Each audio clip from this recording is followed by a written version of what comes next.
Bon, c'est mon gars, c'est toujours MMKE. Dabo.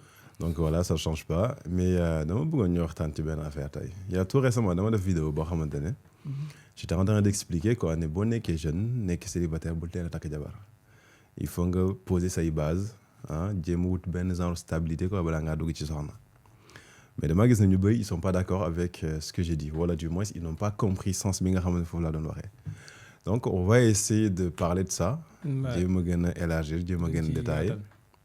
Voilà donc ma ci sa xalaat. mu ngi noonu donc ginnaaw waxoon nga ci.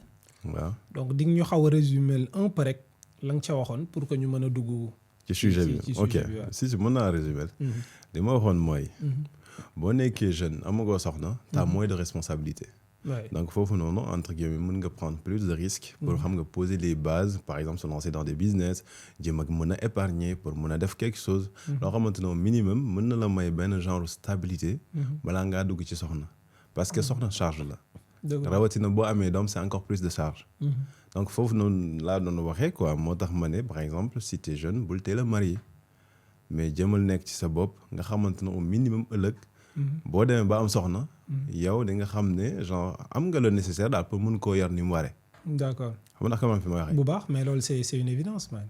loolu yaakaaruma ni kenn est-ce que ci loolu lañ la doon contredire. mais en fait c'est sur ça qu'ils m'ont allumé parce que ñu bëri dañuy naan sëy yàllaa ko yor. ñi naan wërsëg yàllaa ko yor ñi naan non boo duggee ci soxna daf lay responsabilité ñi naan daf lay.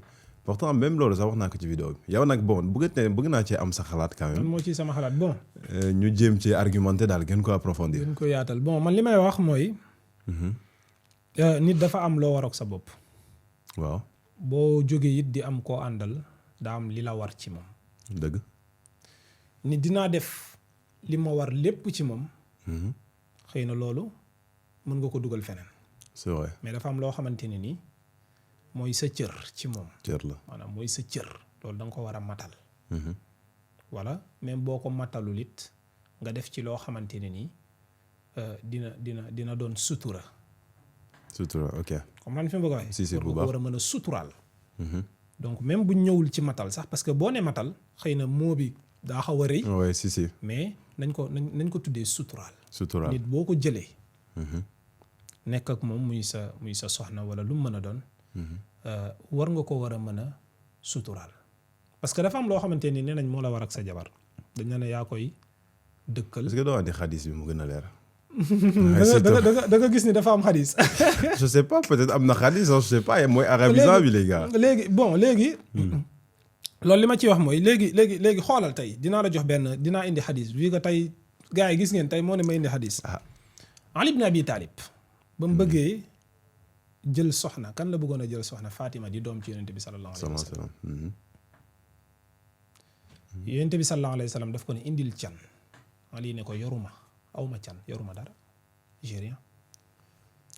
yonent bi sallallahu alayhi wa sallam ne ko déet duñ la may te amoo can.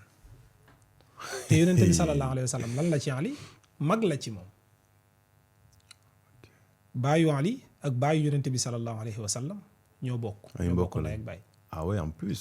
donc c'est des frères. oui bon mën nañu wax cousin cousine non. voilà mu ngi noonu. donc ba mu bëggee jël Fatima di doom ci yonent bi sallallahu alayhi wa sallam. yonent bi sallallahu daf ko laaj can.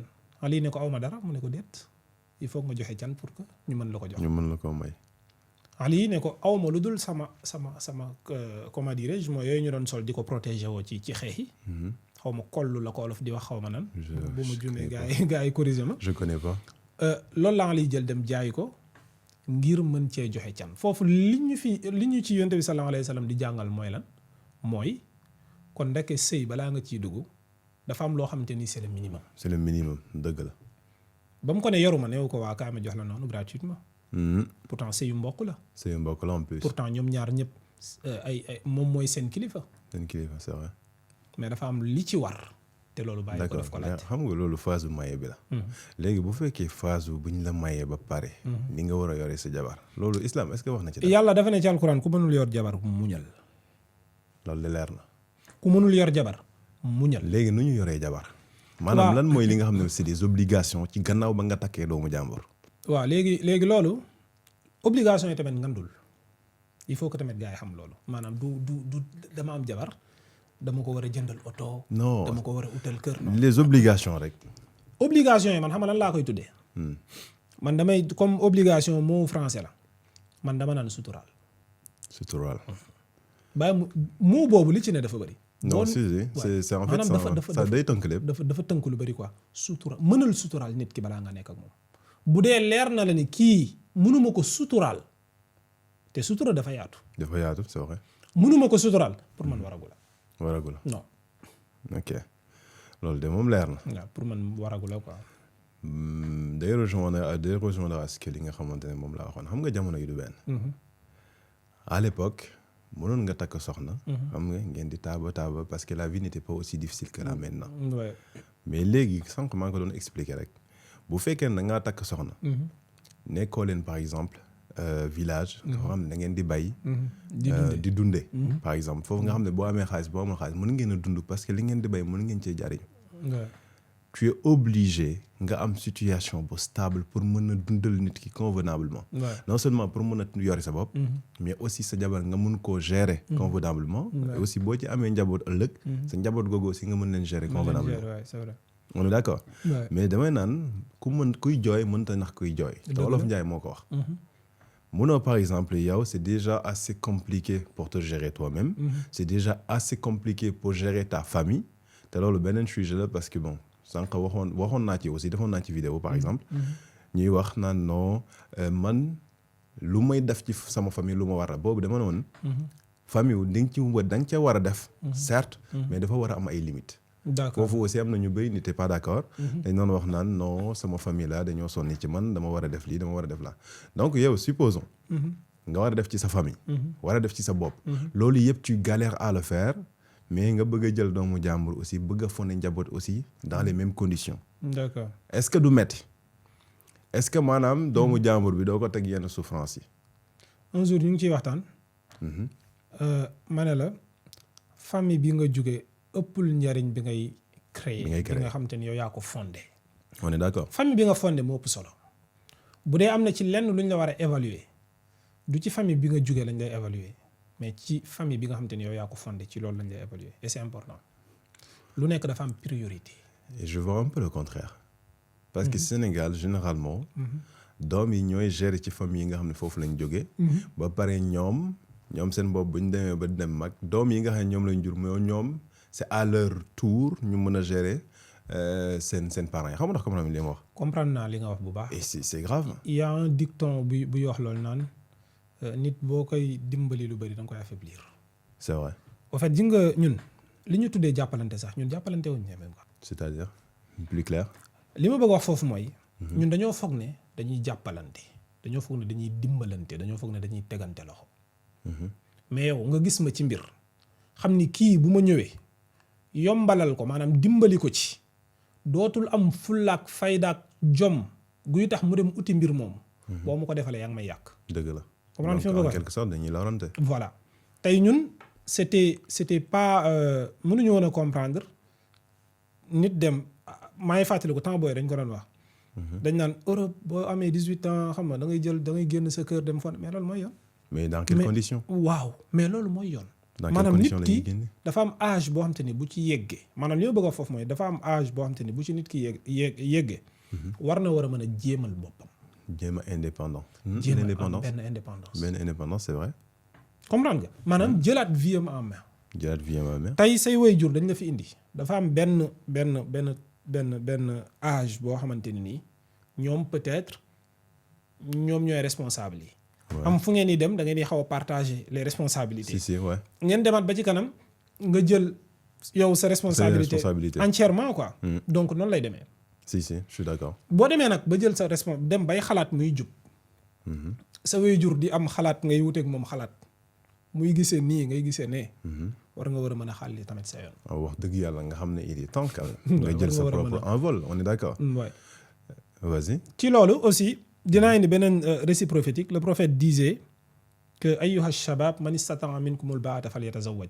oh les jeunes képp koo xamante ne nii mën nga am nga les moyens. am nga les moyens.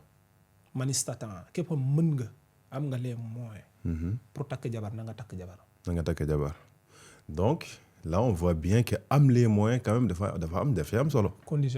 conditionnel bi si tu as les moyens. mu ne nag xoola ba pare daa am lu mu ci teg. pour gën a leeral conditionnel boobu.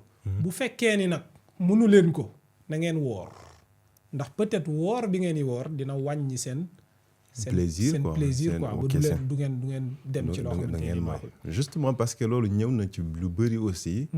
ci biir vidéo bi. naan boo teelul takk jabar aussi. yaa ngi njaaloo. te ça loolu c'est pas une obligation ñàkk a takk soxna ça veut pas dire forcément da ngay njaaloo. y a des gens yi nga xamante ne takkuñu soxna et pourtant njaaloo wuñu. En plus combien d'hommes bu ñu jëlee exemple Sénégal combien d'hommes ils sont mariés. ñi am benn jabar ñaar ba ñett sax mais pourtant ñu ngi continuer di njaaloo. Oui, c'est vrai. Et pourtant, il y en a beaucoup. Donc, en fait, man, je me dis, argument bobo, c'est pas argument bobo, mais c'est valable. Limo don wax par rapport à ça aussi, moi, responsabilité, tant que jëluñu ko société bi mënta normal. C'est-à-dire que bala nga tak soxna, bala nga penser à fonder une famille, pense d'abord à stabiliser ta vie. Ouais. Par exemple, man, damay jël benn exemple. Bon, sant yàlla rek ah. da ngay xool nit ñi comment ils se comportent sur les réseaux sociaux par exemple. Les gens ils demandent de l'aide partout. Peut-être yow mi tu es sur les réseaux, peut-être ça t'arrive. Man mi pareil ak ñeneen. Mais je me dis. te xamuñu ne tanewuñu leen. Voilà, c'est ça en fait le truc. Mais je me dis, est-ce que ñooñu tey bu fekkoon ne. Leurs parents ils ont fait le nécessaire jox leen éducation bu baax encadrer leen. taxaw leen fi ñu leen war a taxaw. Est-ce que dinañ nekk ci yenn situation yi bay demander de l'aide un peu partout. C'est vrai nag yàlla mooy séddale te yamalewul on est d'accord. Mais man je me dis il y a le strict minimum avant de penser à prendre l'enfant d'autrui, avant même de penser à faire des enfants. boo ko defee nga mën leen teg dans des bonnes conditions enfin ñu mën a am stabilité quoi parce que foyer benn côté. comme ni ma ko waxee sànq boo bayul. li nga mën a def mooy am liggéey bu stable wala nga am business buy dox pour mën a gérer la stabilité de la famille on est d'accord. dëgg la. Donc voilà, man côté boobu noonu laa doon waxee. mais bon dommage que y en a beaucoup ils n'ont pas capté ce sens-là wala. comme au Sénégal dafa nekk loo xam ne c'est des idées reçues maanaam benn idéologie la boo xamante ne ça a été voilà mu ngi fii. Tout le monde se doit de le respecter.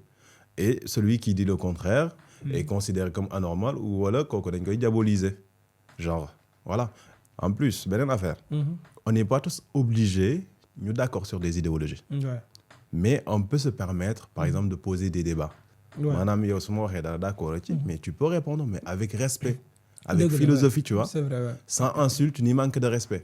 Mais da ngay gis clairement que en fait les gens c'est pas ça. Genre en mode on n'est pas d'accord, on va te montrer qu'on n'est pas d'accord en fait. Genre avec la manière quoi, tu vois. Comme l'autre disait quoi, si tu diffères de moi loin de me léger, tu m'enrichis. Donc merci. Wuute warul nekk loo xamante ne nii di genre dañoo war a xaañante après. Mais ku nekk dafa war a gis ni man angle bi may gisee ak keneen ki angle bi may gisee. Voilà c'est différent nga nangul nit ki quoi en fait. loolu moo ci ne ji nga ci loolu. Ça m'a fait penser à une chose quoi xam naa incha allah dinañ ci débattre. MK problème yi c'est beaucoup plus profond que ñun ni ñu ko xalaatee.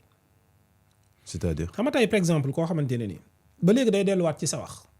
Est-ce que tey boo amul les moyens war nga sax mën a am jabar am ay doom day delluwaat ci li ma lay wax parce que bu ma introduire rek da ngay gis ni day delluwaat ci li ma lay wax. day delluwaat foofu si c'est vrai. parce que xale boo xamante ni éducation bi mu war a am amu ko. tal gi ko waajuram yi war a taluñu ko noonu.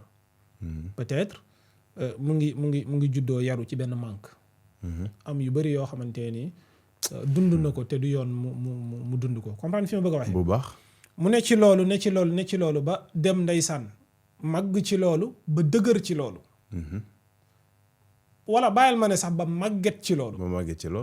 gis nga kooku day am ay mbir yu bari yoo xamante ni day mujjee normal ci moom boo ñëwee di ko wax leneen du ko mën a dégg. li ngay wax c'est profond. boo ñëwee di ko wax leneen. et c'est un problème générationnel là dans ces cas. mu ngi noonu. boo ñëwee di ko wax leneen du ko mën a dégg. boo ñëwee di ko wax ni nii la ak nële la xamal ni da nga fekk benn mbir moo xam ne dañ ko daaj pendant des années nga bëgg a ñëw wekki ko ci benn kaddu wala ci benn jour. waaye ça sera pas évident.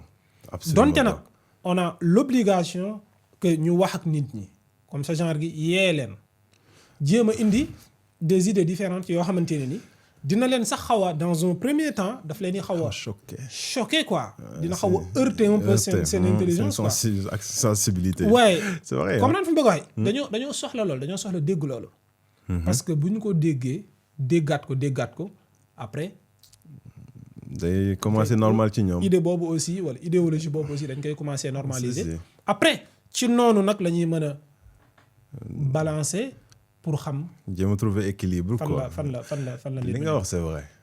dafa nekk une vérité absolue. ba pare par exemple toujours si on prend l'exemple de l'Occident. mais ñoom une bonne partie balaa ñoo takk soxna day fekk ñu mën ko. mais buñ ko mënul luñ ko def. ba pare buñ la takkee tamit si yow yaay choisir boo bëggee nekk femme bu foyer nga nekk ko sinon genre ku nekk day liggéey di apporter. c'est comme ça qu'ils construisent. gis naa sax même dans les commentaires si je termine s'il te plaît. beaucoup dañoo am idée que ne genre dañoo jàpp ne. célibataire nee nañ c'est nga gis rare célibataire bu tekki maanaam nga gis rare célibataire bu réaliser dara comme par exemple c'est rare nga gis célibataire bu tabax kër. mais je me dis ça c'est une mentalité complètement farfelue. Genre, je me dis, en fait, c'est grave de penser comme ça. Et man, il y a une chose qui est sûre et certaine, mentalité bobu non. Pour ne pas dire que Sénégal, que c'est la yam, mais bouyemul Sénégal, que c'est Afrique, que c'est la yam. Dans certains pays. Parce que une bonne partie des gens, par exemple, genre les Occidentaux, des autres pays, bala ñoo tak soxna dañuy am situation stable. Sinon, ils se marient pas. Té loloy deug. Fan lañu war a teg ne que ne yow da ngaa war a dem maanaam takk doomu jàmbur ngeen di taaba ngay door a réaliser. léegi taaba sax mën na nekk le mot taaba parce que taaba mën na tekki taaba mën na tekki par exemple may am benn 10 000 francs journée. li jënti benn 5 000. waaw yooyu sax mën na nekk ñu kii loolu mën na nekk yooyu mën na mais fi dara nekkul moom loolu du taaba loolu moom utal ko beneen tur. parce que xam ne amul dara quoi. da ngay gis ñoo xam ne c'est les parents qui cotisent pour que ñoom ñu mën a dem takki soxna. Tu penses que c'est normal? Non. Bah, ça existe. Non. Et loolu bu weesoo da ngay gis ñoo xam ne dañuy naan non dañuy takk soxna pour noppal seen yaay. mais ça y est da nga ko war a noppal balaa nga am soxna sa soxna c'est pour toi c'est pas pour ta famille. bon c'est mais loolu c'est loolu garaaw na de.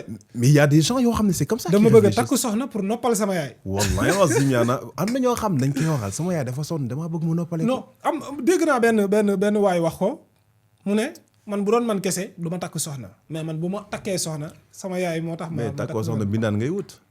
je suis désolé même bindaan ngay wut en fait ak ku la jural ay doom. xam nga loolu lépp day delluwaat ci. mais c'est grave day delluwaat ci idéologie. day delluwaat ci idéologie yoo xamante ni ñun dañu ko am ci suñu société yi. et que ñu war ko.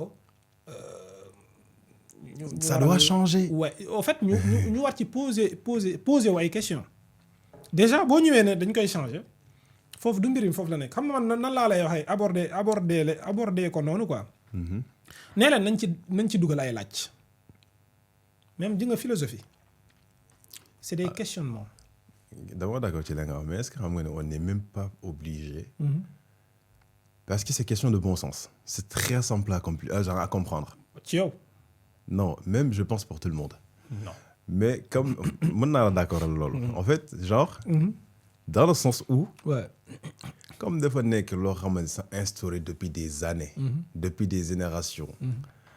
comme maanaam mënoo ñëw léegi rek. dindi ko ba pare en fait day nekk une normalité. même si les gens ils savent que c'est anormal day nekk une normalité comme par exemple saa yi. fan nga war a mën a teg que ne yow. da ngay takk soxna pour saa yi noppale ko mais noppalal sa yaay avant ngay takk soxna. et puis soxna si moo war a def loolu quoi moo war a ñëw noppal sa yaay mais fais en sorte que après rakk yu jigéen ñi aussi dem noppal yaayu jàmbur mais c'est pas normal. ok ji nga loolu j'avais un jour écouté un imam qui en parlait quoi il disait que sa jabar am na droit ne la par exemple bëgguma dëkk kër famille. débat boobu fan la ñuy aborder sujet boobu Arabie Saoudite nga xamante ni tey par exemple bu dee côté diine mën nañ ni du ma ne ñooñu ci raw wala kii mais am na luñ ci xam. lu bëri sax lu bëri. noonu laa koy waxee quoi am na luñ ci xam affaire yi dafa xaw a doy waar. boo waxee neneen rek ñu dal sa kaw. dañ lay 72 heures mais li ma bëgg a wax mooy. fa la bawoo. que ñu gën leen ko jàpp que ñoom ñu gën ñu ko jàpp allahu alam yàlla moo xam. par contre fa la bawoo. ñoom bu ñu yeggee foofu. ci débat kon ñun dañoo war a poser wu ay questions. bokk na ci question yi ñu war a posé wu mooy dafa am loo xamante ni diine la wala aada la. surtout ñun dañoo jël diine ak aada déjà jaxase ko. jaxase mélangé. alors que bokkul. ba pare diine dañ ci jël li ñu arrangé. utal mindaan par exemple xaw ma bon laa war a xaw ma mindaan bu dee kàddu gi kiiwul ñu baal ma. islam daf koy recommander nga defal ko sa jabar. d'accord daf koy recommander. ma ne en fait loolu est-ce que bokk sax ci ñi nga xam ne aussi day neexal sëy. par exemple donc nga mun a am sa jot genre sa jabar am jot. pour toppatoo boppam yow nga am jot. moom dina gën a am jot aussi pour toppatoo la. mu ngi noonu donc loolu yooyu ñoo ci nekk donc mais am na beneen affaire aussi bu ma bëgg a wax mooy. ñun dañoo xaw a xam nga même quoi ñun dañoo xaw a tardé te li ñu tardel bokk na ci kaay ma wax la moo ñu tardel. lu ñu tardel.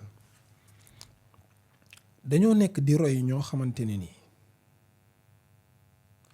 bokkuñoo ak ñoom xalaatin bokkuñoo ak ñoom aada bokkuñoo ak ñoom juddu bokkuñu diine bokkuñu dara. bokkuñu dara. xam nga bu njëkkoon. ki nga xamante ni mu ngi dund ci village bi. la ñuy dundee at ñoom ñëpp ñooy dem bàyyi ko. dañ koy bay. waaw ñoo teg ko ci kër gi. waaw. suukar la ñuy uti ak yeneen ak yeneen. dund at bi mu ngi fa.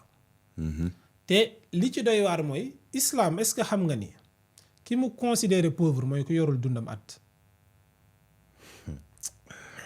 ki nga xamante ni yeyoo na azaka mooy koo xamante ni yorul dundam at boo yorul sa dund at rek yow yeyoo nga azaka. kan saa yi ñi yeyoo azaka bëri nañ. tarop. et donc lan laa bëgg a wax foofu mooy ñun dañoo dem ci électrifier lépp comme lan fi mu bëgg a waxee. si. ñot di benn vie. léegi kër sans wifi c'est comme xaw ma nan lañ ko mën a tuddee. genre branché wuñ quoi kër ga. branché wuñu quoi comprendre nga maanaam dañoo dugg ci benn air daal. ci benn air boo xamante ne ni au fait du ñun. wala bu dee dañoo bëgg a dundee noonu daa am loo xamante ni il faut que ñu teg ko ci suuf. ñu teg ko ci côté. genre dafa am ay aada yenn dogme yoo xamante ne ni il faut nga rey loolu pour que nga mën a roy ñee. en fait pour illustrer. mënuñu bokk ni ñuy yëngatoo bu fekkente ni li ñu yenu tolloowul. bu dee yenuñu même poids yi. man en fait ni ma koy comprendre mooy par exemple comme nit ko amul personnalité. man je me dis en fait suñu société on manque de personnalité. Ouais.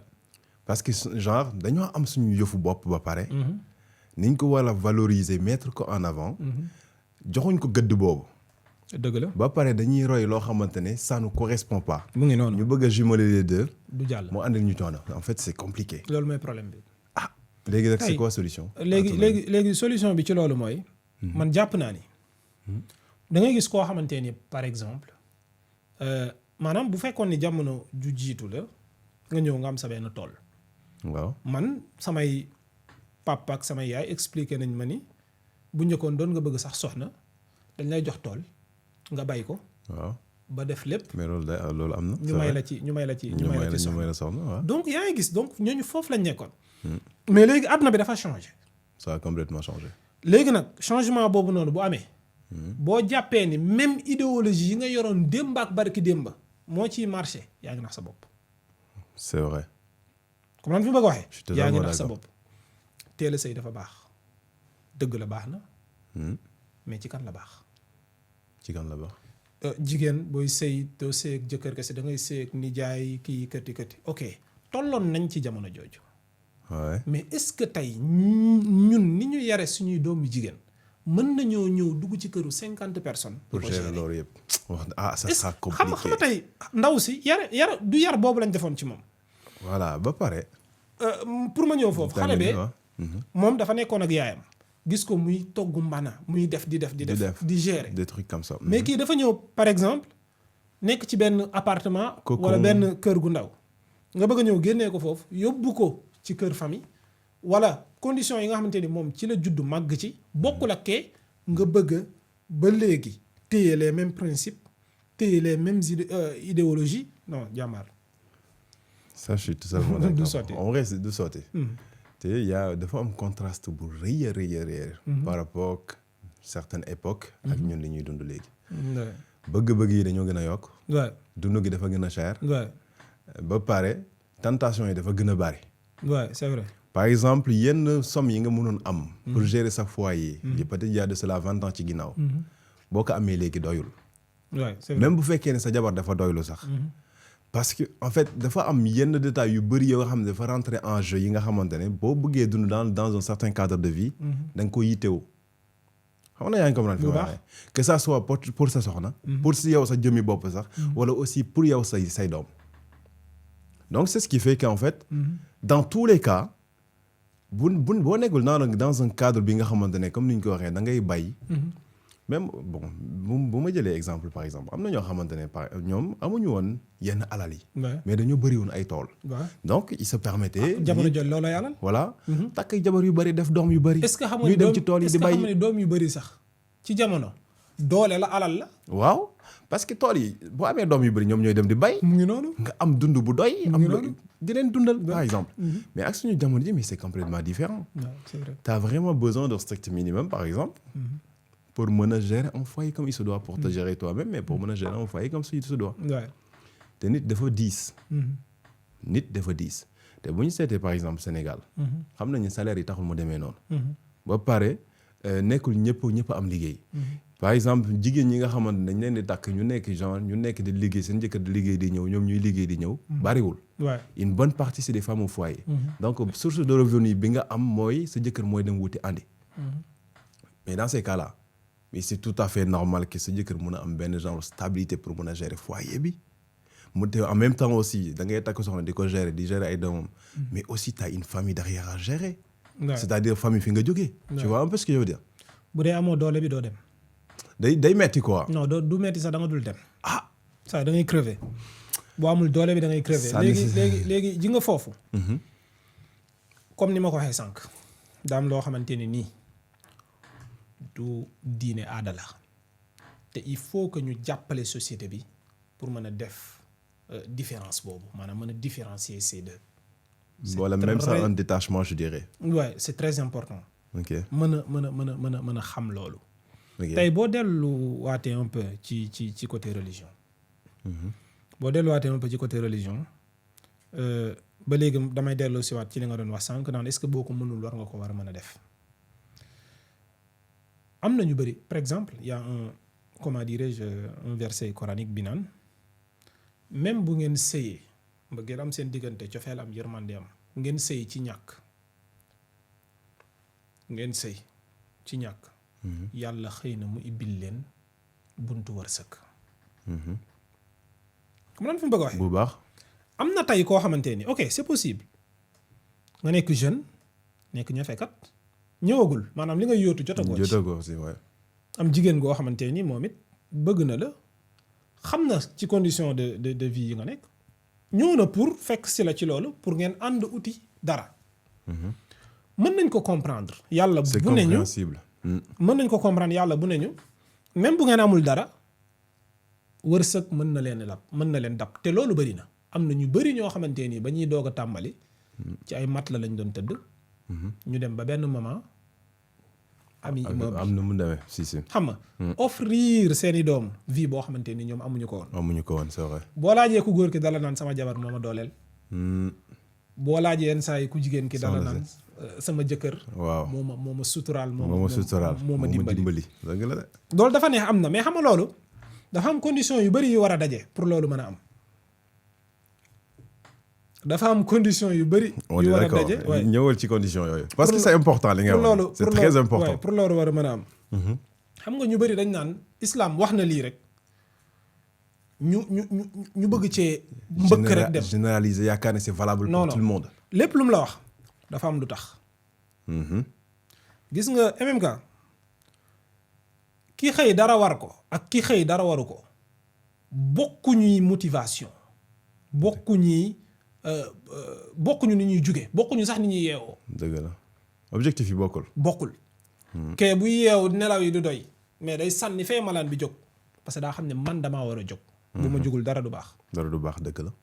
est-ce que comprendre nga. bu baax. ki nga xamante nii nag moom amul ses responsabilités xëy na mën naa nelaw ba midi bu ko neexee donte du ñëpp. genre loolu nga wax entre marié célibataire wala non. non bëgguma kii tey du ma la dugal ay coups quoi. comme naan fi ma bëgg a waxee booy nekk non grave tey du ma dugal ay coups quoi yaa ngi comme naan fi ma bëgg a waxee. ok et donc kon kee jabaram mën na nekk motivation parce que tamit ji nga affaire yi opportunité na la fekk ci heure bu baax bi fa mu ne. dëgg la mais dama am question. est-ce que da nga war a xaar ba am jabar ki si door a am motivation boobu. door a am hargne bi. non non. parce que ñu bëri en fait c'est ce qui dañuy jabar daf lay responsabiliser on est d'accord. bu baax daf lay motiver daf lay encourager d'accord. mais est-ce que tu dois attendre de l'avoir d'abord pour door a am motivation. c'est comme si nga ne ma est-ce que da nga war a bàyyi ba xiif doog a lekk. ce qui est sûr mooy boo xiiful mën nga lekk mais xiif dina toll foo xamante ni sa xel maanaam da ngay focus maanaam day yokk sa concentration ci mbir mi tu vois ce que je veux dire. ok si je comprends un peu mais. ouais maanaam mais nag c'est pas fort am na ñoo xamante ni ça y a des célibataires qui sont plus motivés que des mariés. am na ça on n'en disconvient pas. lii dafa am. mais est-ce que c'est pas ça qui devait être la mentalité plutôt.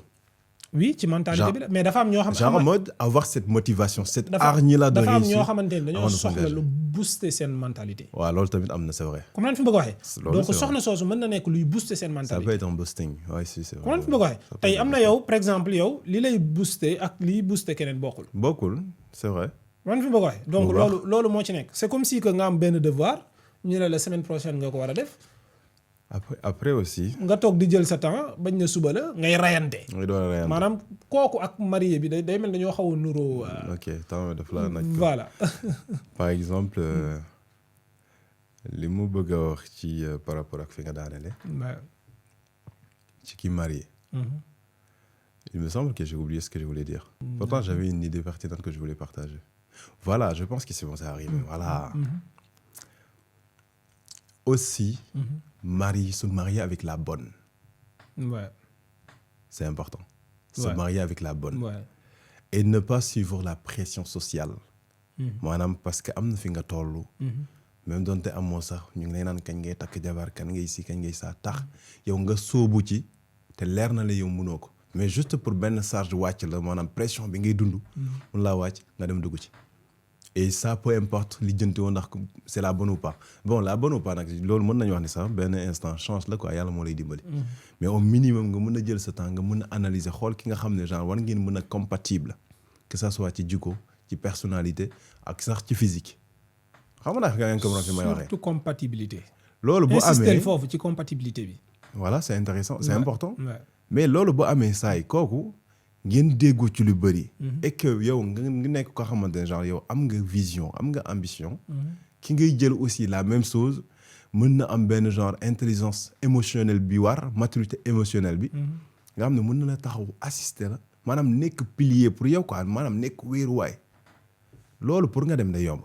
ouais c'est vrai. mais imaginez am na yoo xam ne genre da ngay dem sax ba am base bu solide sax après nga dugg ci soxna yoo xamante ne saa yi mais sa lépp a yàqu. man il m'est arrivé que ma rencontré ay nit ñoo xamante ni bu ma posé aux questions lan moo def seen réussite après je trouve que jabar bi ñu am la wala soxna suñu am la. mais yow wax nga ko sànq. jabar day jigéen day defar góor. ouais.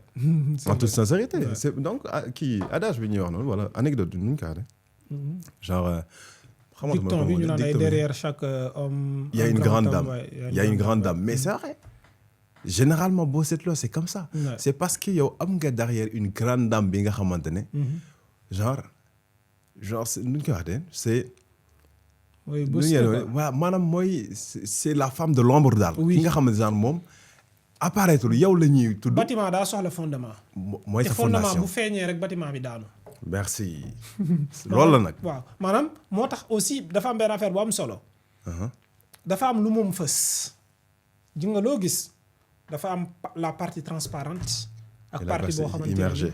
mu ngi noonu. la partie immergée comme iceberg rek. mu ngi noonu jigéen muy téye c'est cette partie moo dafa nekk mooy fondement. boo ci amee bu baax tu es solide gars. am na ñu bëri ñoo xam te mën nga jéem ci ñoom lu nekk nga naan waa ñii lan moo def seen solidité fekk li ñu bàyyi kër ga la. mais nag aussi c'est très important c'est-à-dire que moo tax tamit. boo amee soxna téye ko na mu waree. daf ci am solo. téye ko na mu waree respecté ko. dama lire benn citation. dafa am solo mu ne. xanaa gisoo leen ni jigéen loo ko jox rek da koy multiplier delloo la ko il faut que góor ñi ñu bàyyi xel ci loolu. merci. jigéen loo ko jox. moom dañ naan da nga koy jox sperme mu jox la doom. mu jox la doom. nga jox ko kër mu jox la foyer. xam nga jox ko donc am na yaa si non c'est compréhensible. mais tamit boo ñëwee di ko jox stress coono. doo am stabilité da koy multiplier di la ko delloo. inconsciemment ou consciemment. merci waay sama waa ji merci. mais en fait il faut que beaucoup plus d'hommes puissent comprendre cela parce que ça bu ñu jëlee société sénégalaise ñu observer un peu mais est-ce que xam nga ne y a beaucoup de femmes ñu ngi souffrir seen foyer. bu baax. te dara tegu leen ko lu dul des maris irresponsables. bu baax.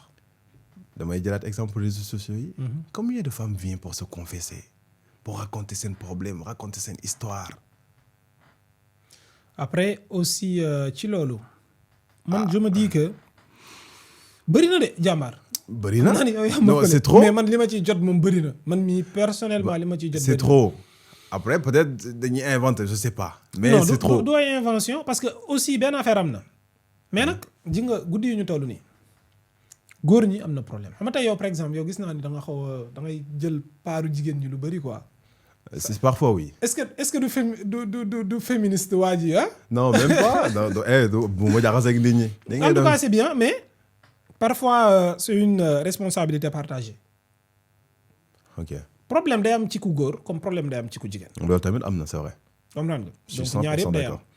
mais li nit ñi war a xam. li nit ñi war a xam. mooy il faut que li may wax ñu bari mën nañ ko dégg comme mën nañ ko bañ a dégg. mais il faut que parfois ñuy def semblant ci relation yi jël naa sama responsabilité wax li may wax. def semblant c'est-à-dire. voilà explique. il faut mu leer semblant c'est-à-dire. est-ce que bàyyi ma bañ ko leeral. il faut que ci couple yi wala ci lépp ñu ciy def yenn saa yi semblant. man je me dis semblant boo amee c'est pas bon. dinaa ñëw ji nga loolu nag xam nga li ma wax nii kii la bal la. comme on dit bal la. non bal la. waaw mais lan moo tax ma wax ko ci laa bëgg a ñëw. ok gis nga sëñ bi. MMK di nga am ko xam ne nekk nga ak moom bëgg ko mu jaral la lépp mais fii ak mu ngi sa kër mënoo gis sa mbëggeel ci moom waaye bu génnee nga waa koñ bépp. loolu naïveté la. yónni leen ñu waxtaani. loolu naïveté la en fait. dama ci ma sa fekkee benn waa ji ñëw di xàccu di wat ca kam ñëwoon di waxtaan mu ne ko nan wax na ba ne moom pare na ci jigéen ci kim ñëw di waxtaanal mu ne ko ci ëpp naa wax. fa ma toogoon ba muy ñëw di wax loolu ba kooku naan kan déedéet dalal da nga mer rek foofu laa toogaat mu ñëw naan pourtant moom bëgg naa dellu si de mais yaay ji moo koy influencer. et donc c'est pour dire que un jour dañuy waxtaan ma ne la nit dafa am problème mu savourer li mu am ba pare.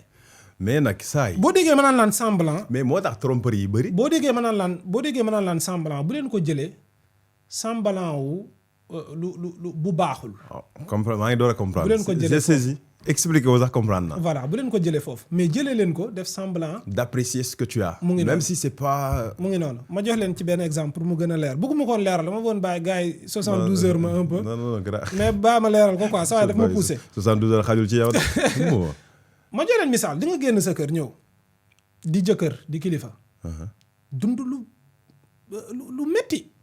une journée chargée difficile. mais yow da ngaa ñëw rek ci biir kër gi gis soxna si moom mu ngi sañse kii affaire yooyu noonu léegi yow boo ñëwee mënoo ñëw rek naan kan waaw li nga sol rafet na. wala togg bi neex na wala non foofu semblant day dugg bu fekkee ni à l'intérieur am na lu lay lakk ci biir. kaay ma wax la benn affaire. saa yi xam nga lu tax d'accord ma ci li nga wax. waay man su ma d'accord rek dama la koy wax. mais xam nga lu tax d'accord ma. saa yi ki nga bëgg. ba jëlee ko kër andi ko ci kër. loo mënti dund ki nga bëgg saay boo koy gis sa xol day neex. mais bien sûr. waxatuma la genre ki nga xam ne genre vous partagez tout de mais yow nit ki nga xamante rek sopp nga ko rek. mais genre mooy nga nekk ci njàqare nekk ci mettit boo ko gisee mais lu mu ndaw na am na lu muy def ci yow. mais bien sûr. mais boo ko gisee genre waxewu ma ni. comme boo ko gisee du def dara mais dama la bëgg a expliquer. mais li may expliquer mooy. mën na changer sa humeur. mën na nekk mais même humeur pour nga changer ko. parfois day baax nga xaw ko déclencher. maanaam boo déggee ma naan semblant il faut qu'on déclenche parfois les choses. man je pense que déclencheur bi mooy le fait que nga gis sa jabar muy shine elle s'est fait belle elle est magnifique préparé wu di la xaar. yow da ngay entraîner. waaw. parfois doo am envie dem salle. waaw mais boo jugee ba dem doo xam sax lan moo def envie bi. non c'est la discipline. discipline boobu li koy def mooy yaa ngi discipline lan la. ngay def maanaam ma xam ne sama devoir la sama wareef la dama ko war a def. même bu ma amul envie bi. voilà même boo amul envie xool sa soxna newoo ci muudu tey moom macha allah newoo ci muud boobu mais da nga ko war a def day dellu ci discipline. loolu dëgg la donc c'est vrai donc en grosso modo soyez discipliné. Ouais. C'est voilà, important. que ça soit bon avec vos parents. di seetlu aussi quoi di avec seetlu vous-même avec seen jabar yi aussi. Ouais. léegi man maa ngi wax di argumenté di kii comme si man j'étais marié. noo ko waxee woon. jaar àddina rek jaar àddina. gars yi kon jëlee leen ko noonu. sama gars yi jaar àdduna moo tax fii laa mën a yem. ok jaajëf.